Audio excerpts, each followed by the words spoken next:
यीशु बुला रहा है, नित्य पुकार रहा है, चले आओ मेरे पास, आ जाओ आ जाओ आ जाओ आ जाओ।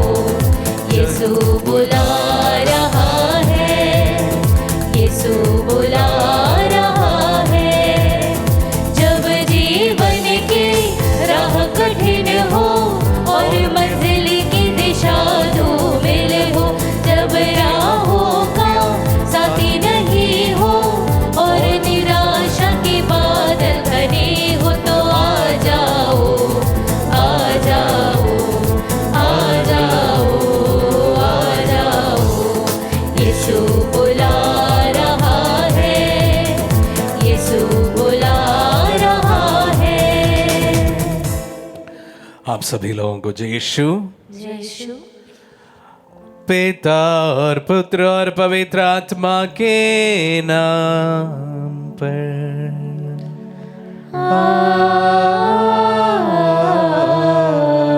हमारे प्रभु यीशु क्रिस्त की कृपा, ईश्वर का प्रेम तथा पवित्र आत्मा का साहचर्य आप सबों को प्राप्त हो। और आपकी आत्मा के साथ। आइए हम अपने आप को इस पवित्र याग के लिए तैयार करें। आज शुक्रवार का दिन है। हम विशेष रूप से हमारे परिवारों से, मृत परिजनों के लिए और उसी प्रकार हमारे धर्म प्रांत से और जहां हम वास करते हैं उस भूमि से मृत आत्माओं की अनंत शांति हेतु इस पवित्र में सब बलिदान को समर्पित करते हैं। पूर्ण विश्वास के साथ कि इस पवित्र यूकरिस्ट की योग्यता द्वारा प्रभु उन आत्माओं को अनंत शांति प्रदान करेंगे। आइए हम मौन रहे। हम जिन किसी के लिए भी प्रार्थना करना चाहे इस पवित्र में सब बलिदान हम उनके लिए समर्पित करें। हम अपने पापों को स्वीकार करें ताकि हम पवित्र बलि चढ़ाने के योग्य बन जाए। हे भाइयों और बहनों, मैं सर्वशक्तिमान ईश्वर और आप लोगों के सामने स्वीकार करता हूँ कि मैंने मन, वचन और कर्म से तथा अपना कर्तव्य पूरा न करने से, अपने कसूर से, अपने भारी कसूर से घोर पाप किया है। इसलिए मैंने अधिक बार इतने मरियम से, सब स्वर्गदूतों, संतों और आप लोगों से, हे भाई और बहनों, विनती करता हूँ कि आप लोग मेरे लिए प्रभु ईश्वर से प्रार्थना करें। सर्वशक्तिमान ईश्वर हम लोगों पर दया करें और हमारे पाप क्षमा कर हमें अनंत जीवन प्रदान करें। आमीन। हे प्रभु दया कर, हे प्रभु दया कर, हे क्रिस्त दया कर, हे क्रिस्त दया कर, हे प्रभु दया कर, हे प्रभु दया कर। हम प्रार्थना करें। ईश्वर तू दीन दुखियों का क्षमा प्रदाता और हमारी मुक्ति का प्रेमी प्रवर्तक है। हमारे समुदाय के सभी मृत परिजनों, मित्रों तथा हितैषियों की सुधि ले जो इस लोक से चल बसे। नित्य कुमारी धन्य मरियम और सब संतों की मध्यस्थता द्वारा वे आनंद के निवास में पहुंच जाए। ये प्रार्थना स्वीकार कर हमारी प्रभु तेरे पुत्र यीशु क्रिस्त के द्वारा, जो तेरे तथा पवित्र आत्मा के संग एक ईश्वर होकर युगान युग जीते और राज्य करते हैं।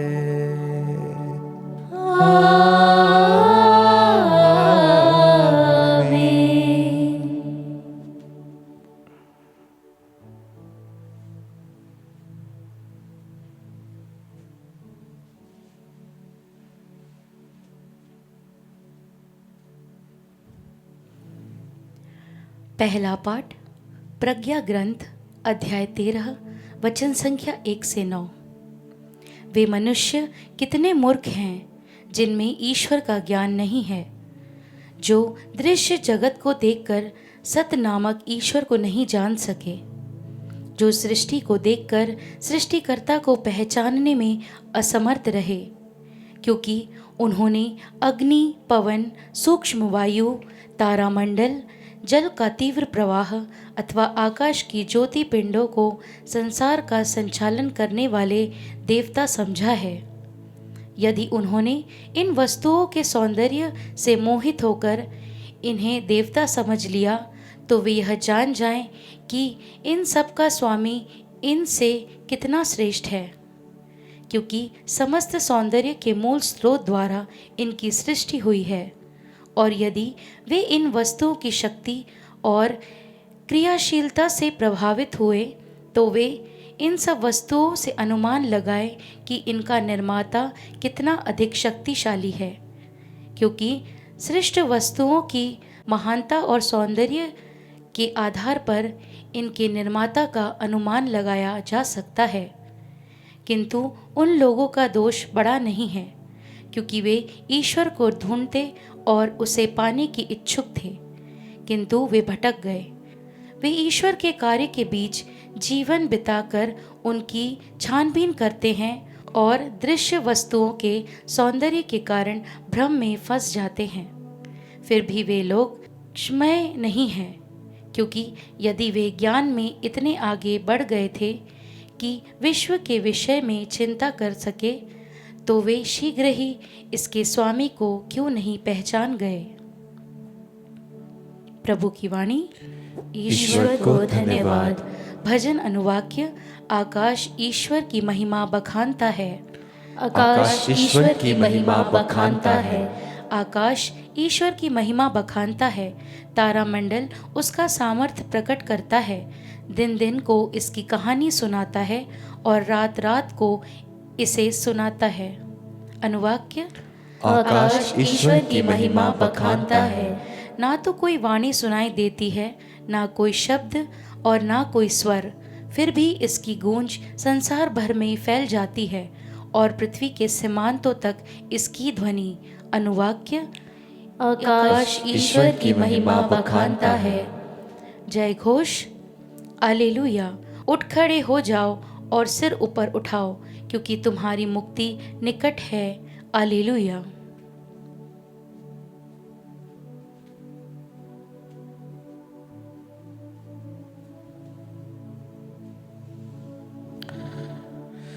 प्रभु आप लोगों के साथ हो और आपकी आत्मा के साथ। संत लूकास के अनुसार पवित्र सुसमाचार। हे प्रभु तेरी महिमा हो। अध्याय 17 पद संज्ञा 26 से 37 तक। यीशु ने अपने शिष्यों से कहा, जो नूह के दिनों में हुआ था वही मानव पुत्र के दिनों में भी होगा। नूह के जहाज पर चढ़ने के दिन तक लोग खाते पीते और शादी ब्याह करते रहे। जब जल प्रलय आया और उसने सबको नष्ट कर दिया, लोत के दिनों में भी वही हुआ था। लोग खाते पीते, लेन देन करते, पेड़ लगाते, घर बनाते रहे। परंतु जिस दिन लोत ने सोदोम को छोड़ दिया, ईश्वर ने आकाश से आग और गंधक बरसाई और सब के सब नष्ट हो गए। मानव पुत्र के प्रकट होने के दिन वैसा ही होगा। उन दिन जो छत पर हो और उसका सामान घर में हो, वह उसे ले जाने के लिए नीचे ना उतरे, और जो खेत में हो वह घर भी ना लौटे। लोत की पत्नी को याद करो, जो अपने जीवन को सुरक्षित रखने का प्रयत्न करेगा वह उसे खो देगा, और जो उसे खो देगा वो उसे सुरक्षित रखेगा। मैं तुम लोगों से कहता हूं, उस रात को दो एक खाट में होंगे, एक उठा लिया जाएगा और दूसरा छोड़ दिया जाएगा। दो स्त्रियां साथ साथ चक्की पीसती होंगी, एक उठा ली जाएगी और दूसरी छोड़ दी जाएगी। इस पर उन्होंने यीशु से पूछा, प्रभु यह कहाँ होगा? उन्होंने उत्तर दिया, जहां लाश होगी वहां गीद भी इकट्ठे हो जाएंगे। ये प्रभु का पुण्य सुसमाचार है। हे क्रिस्त तेरी स्तुति हो।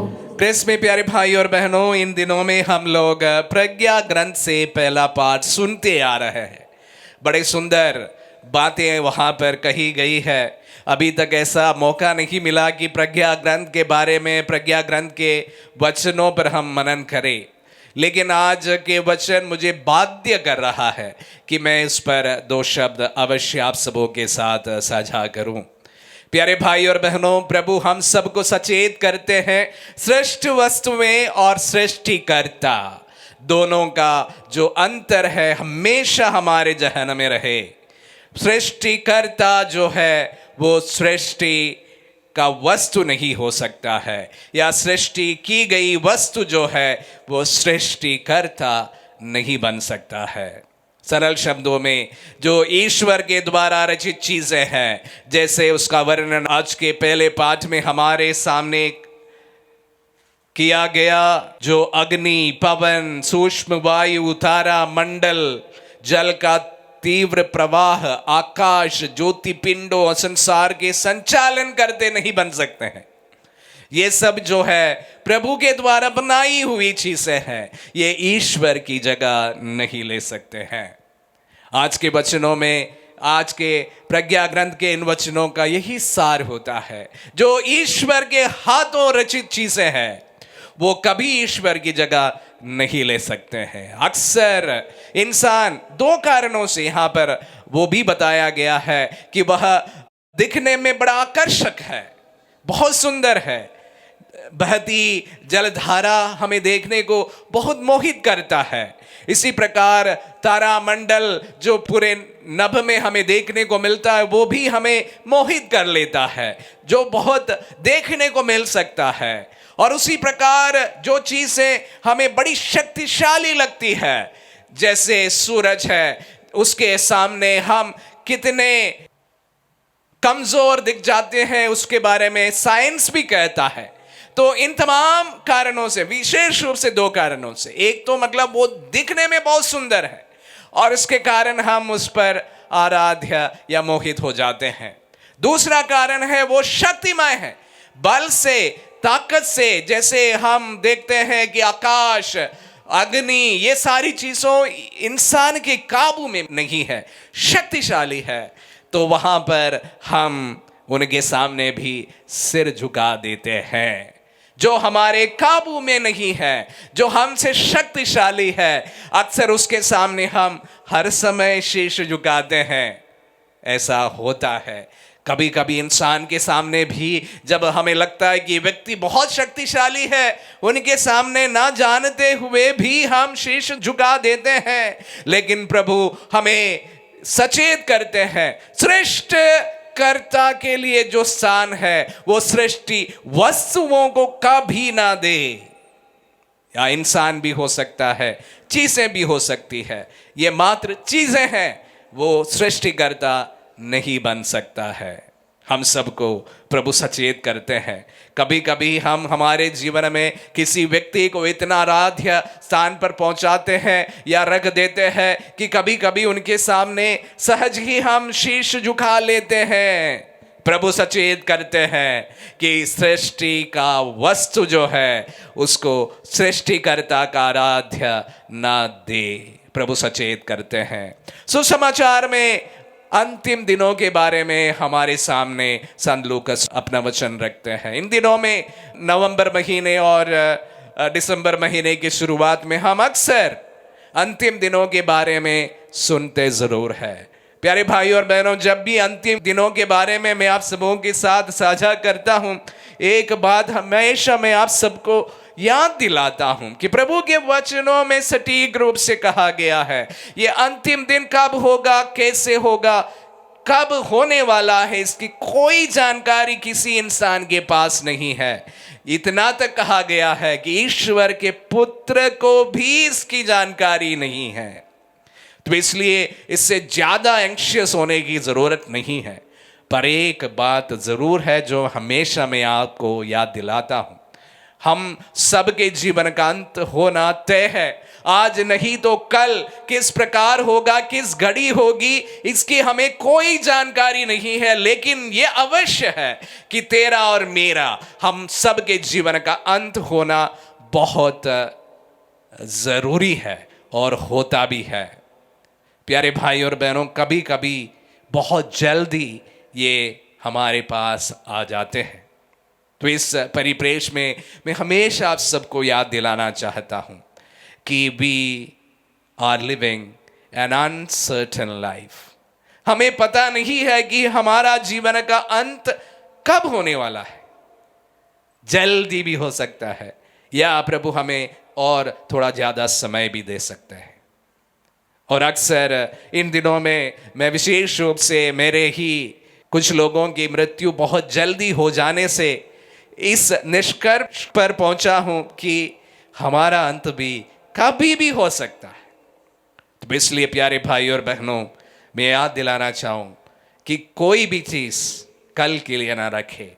जो आज करना है, अभी करना है, कल के लिए ना रखे। कौन जानता है कि कल हमारा ही होने वाला है। हमारे आसपास के लोग यूं ही बिना बोलकर चले जाते हैं तो अक्सर ये बात हमारे जहन में आ जाता है और उसके बाद हम पूरी तरह से उसे भूल जाते हैं। प्यारे भाई और बहनों, याद दिलाना चाहूँगा, तेरा और मेरा जीवन कभी भी समाप्त हो सकता है। इस दुनिया से कभी भी हमें जाना पड़ सकता है। तो इसलिए तैयारी के साथ रहे। ऐसा ना हो कि मैं कल जाकर कुछ करूंगा, किसी के लिए अच्छाई कल जाकर करूंगा, किसी को क्षमा कल जाकर करूंगा, किसी से क्षमा कल जाकर मांगूंगा। ऐसा ना रखे। अक्सर ऐसी रखी हुई चीजों के लिए वक्त हमें बहुत कम मिलता है। जब वक्त है, वही वक्त ये सारी चीजें कर हम प्रभु के साथ तैयारी के साथ आने वाले दिन की इंतजार करें, ताकि हम हमारे जीवन की इस लीला को समाप्त करेंगे। ऐसा कोई चीज शेष ना रह जाए जिसकी हमें हर समय पीड़ा बाद में रहे। आमीन।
भाई और बहनों, प्रार्थना कीजिए कि सर्वशक्तिमान पिता ईश्वर हमारे बलिदान ग्रहण करें। प्रभु अपने नाम की स्तुति तथा महिमा के लिए और हमारे तथा अपने समस्त पवित्र कलीसिया के लाभ के लिए आपके हाथों से बलिदान स्वीकार करें। हम प्रार्थना करें। ईश्वर तेरी दया सीम है, हमारी दीन प्रार्थनाएं कृपा पूर्वक ग्रहण कर हमारी मुक्ति के संस्कार द्वारा हमारे परिजनों, मित्रों तथा हितैषियों की आत्माओं को सारे पापों से शुद्ध कर दे, हमारे प्रभु ख्रीस्त के द्वारा।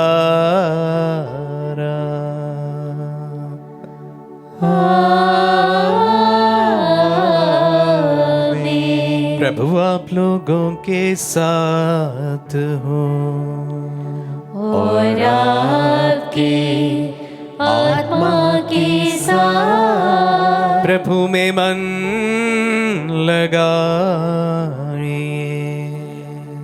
हम प्रभु में मन लगाए हुए, हम अपने प्रभु ईश्वर को धन्यवाद दें। यह उचित और न्याय संगत है। हे प्रभु पवित्र पिता, सर्वशक्तिमान और शाश्वत ईश्वर, ये वास्तव में उचित और न्याय संगत है, हमारा कर्तव्य तथा कल्याण है कि हम सदा सर्वत्र तुझे धन्यवाद दें। तुझे हमारी प्रशंसा की कोई आवश्यकता नहीं, ये तेरा वरदान ही है कि हम तुझे अपनी कृतज्ञता प्रकट करें। हमारे सुधीगान तेरी महिमा की वृद्धि नहीं करते, बल्कि हमारे प्रभु ख्रीस्त के द्वारा हमारी मुक्ति में सहायक सिद्ध होते। इसीलिए स्वर्गदूतों की मंडली के स्वर में स्वर मिलाकर आनंद की उमंग में हम तेरा सुधीगान एक स्वर से गाते हैं।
हे प्रभु, तू वास्तव में पवित्र है, सारी पवित्रता का स्रोत है।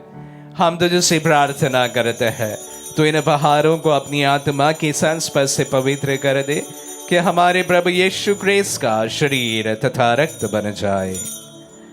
जब वे स्वेच्छा से मृत्यु के लिए सौंपे गए, उन्होंने रोटी ली, तुझे धन्यवाद दिया और रोटी तोड़कर उसे अपने शिष्यों को देते हुए कहा, तुम सब से लो और इसमें से खाओ, क्योंकि ये मेरा शरीर है जो तुम्हारे लिए बलि चढ़ाया जाएगा।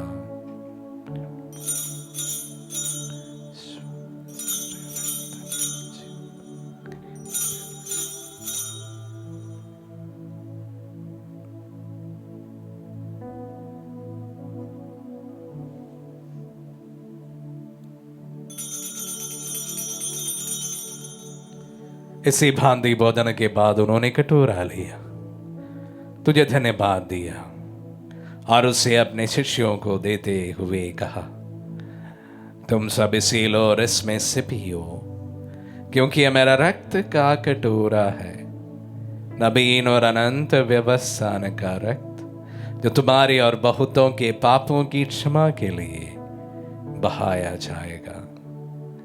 तो मेरी स्मृति में यह करो।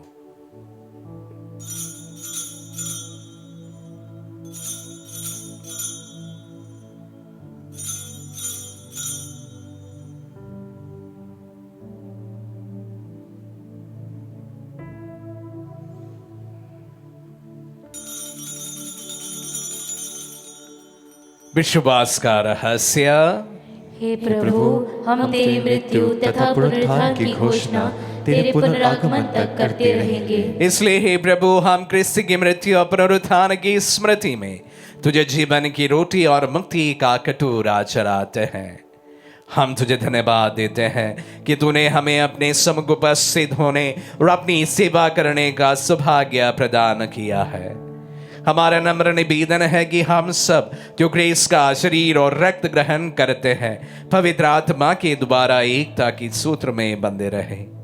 हे प्रभु, हमारे संत पिता लियो, हमारे धर्माध्यक्ष थॉमस और सभी याजकों के साथ विश्व भर में फैली अपनी कलीसिया की सुधि ले तथा इसे प्रेम में सिद्ध बना दे। हे प्रभु, हमारे उन बंधुओं की भी सुधि ले जो पुनरुत्थान की आशा में परलोक सिधार चुके हैं। उन्हें सभी मृतकों को अपने पुण्य दर्शन का सौभाग्य प्रदान कर हम सब पति या दृष्टि डाल के हम भी अनंत जीवन के सहभागी बने और ईश्वर की माता धन्य कुंवारी मरियम, उनके वर धन्य यूसुफ, धन्य प्रेरितों और सब संतों के साथ जो युग युग में तेरे विश्व सेवक से भी कायम बने रहे, तेरी स्तुति और महिमा कर सके तेरे पुत्र यीशु क्रिस्त के द्वारा।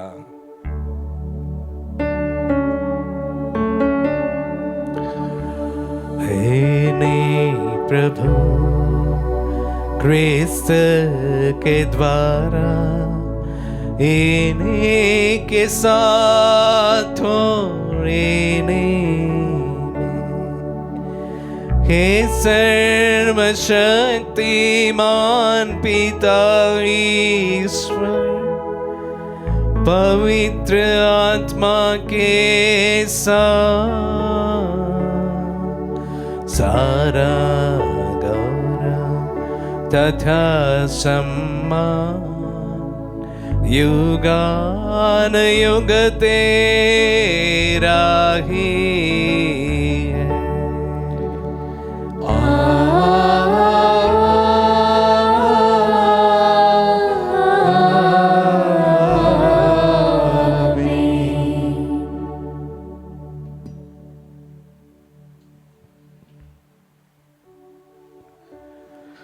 हम सब मिलकर पिता यीशु से प्रार्थना करें जैसे प्रभु यीशु ने हम सबों को सिखलाए हैं। हे हमारे पिता जो स्वर्ग में है, तेरा नाम पवित्र माना जाए, तेरा राज्य आए, तेरी इच्छा जैसे स्वर्ग में है वैसे पृथ्वी पर भी पूरी हो। हमारा प्रतिदिन का आहार आज हमें दे और हमारे अपराध हमें क्षमा कर जैसे हम भी अपने अपराधियों को क्षमा करते हैं, और हमें परीक्षा में न डाल परंतु बुराई से बचा। हे प्रभु, हम तुझसे प्रार्थना करते हैं सभी बुराइयों से हमें बचा और इस जीवन में हमें कृपा पूर्वक शांति प्रदान कर। हम तेरी दया से सदा पाप से दूर और हर विपत्ति से सुरक्षित रहे और उस दिन की प्रतीक्षा करते रहे जब हमारी मुक्तिदाता यीशु क्रिस्त फिर प्रकट होगा हमारी मंगलमय आशा पूरी करेंगे। क्योंकि तेरा राज्य, तेरा सामर्थ्य और तेरी महिमा अनंत काल तक बनी रहती है। हे प्रभु यीशु क्रिस्त ने अपने प्रेरितों से कहा है, मैं तुम्हारे लिए शांति छोड़ जाता हूँ, अपनी शांति तुम्हें प्रदान करता हूँ। तो हमारे पापों पर नहीं अपने कलीसिया के विश्वास पर दृष्टि डाल और उसे शांति तथा एकता प्रदान कर। तू युगानुग जीता और राज्य करता है। आमीन। प्रभु की शांति सदा आप लोगों के साथ रहे और आपकी आत्मा के साथ। परस्पर शांति अभिवादन करें। हे ईश्वर के मेमने, तू संसार के पाप हर लेता है, हम पर दया कर। हे ईश्वर के मेमने, तू संसार के पाप हर लेता है, हम पर दया कर। हे ईश्वर के मेमने, तू संसार के पाप हर लेता है, हमें शांति प्रदान कर। देखिए ईश्वर का मेमना, इन्हें देखिए जो संसार के पाप लेता है। धन्य है जो प्रभु के नाम पर बुलाए जाते हैं। हे प्रभु, मैं इस योग्य नहीं हूँ कि आप मेरे यहाँ आए, किंतु एक शब्द कह दीजिए और मेरी आत्मा चंगी हो जाएगी।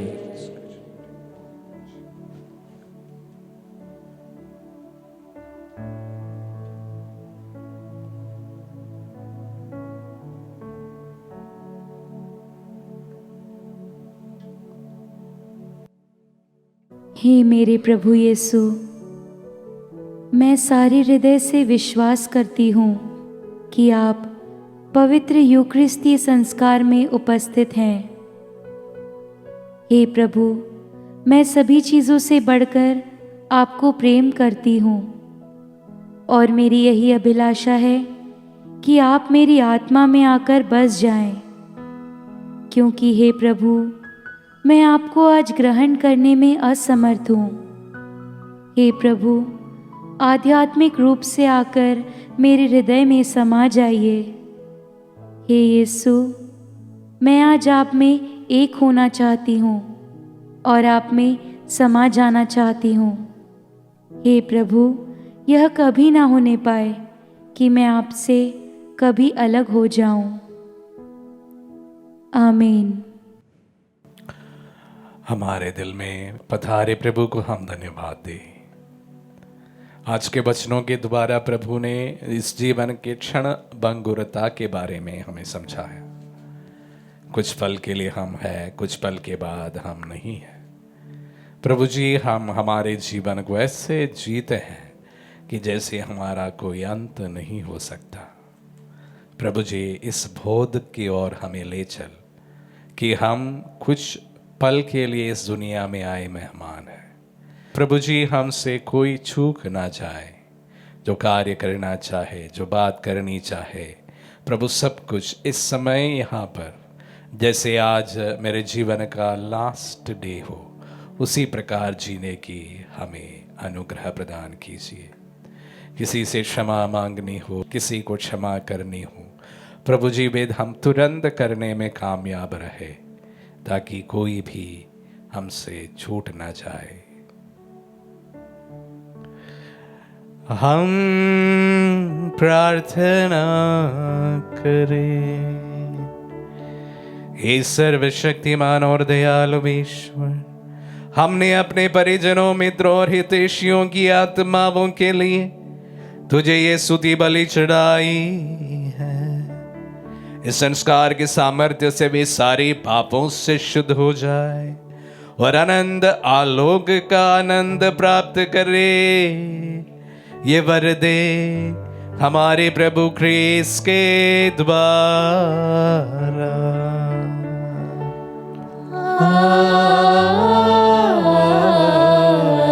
प्रभु आप लोगों के साथ हो और आपकी आत्मा के साथ। आशीर्वाद ग्रहण कर सर्वशक्तिमान पिता, पुत्र और पावन आत्मा। आमीन, आमीन, आमीन। जाइए, दिव्य यज्ञ हुआ संपन्न। ईश्वर को धन्यवाद।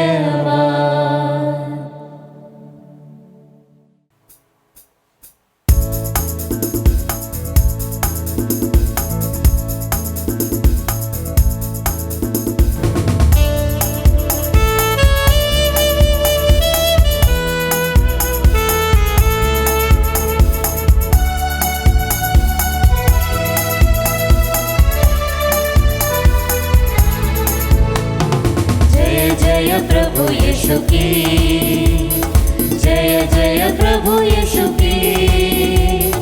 हमको बचाने आया जगत में, उसकी स्तुति करो। हा हा हा हा हा।